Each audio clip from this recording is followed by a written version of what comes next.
చంద్రబాబు నాయుడు గారు వచ్చి ఇది చూడండి. చంద్రబాబు నాయుడు గారు వచ్చి 11 నెలలు అయితే అవుతుంది కదా. అవును. ఎలా ఉంది ప్రభుత్వం, ఎలా ఉంది? ఎలా ఉంది? ఏమి పథకాలు ఇస్తానన్నాడు, ఇవ్వలేదు కదా. సిలిండర్లే ఇచ్చాడు ఒకసారి, రెండోది ఇంకా చెప్పలేదు. పిల్లలకి వేస్తామన్నారు, 18,000కి వాళ్ళకి 1,500 వేస్తానని.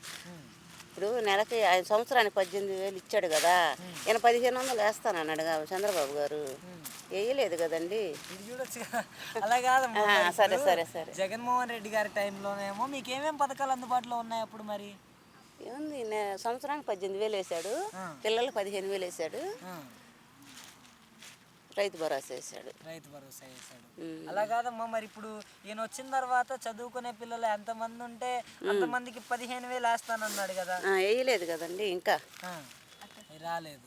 మరి 18 సంవత్సరాలు నిండితే చాలు, ఇంట్లో ఎంతమంది మహిళలు ఉంటే అంతమందికి 15,000 అన్నారు, వేయలేదు. అవి కూడా రాలేదు.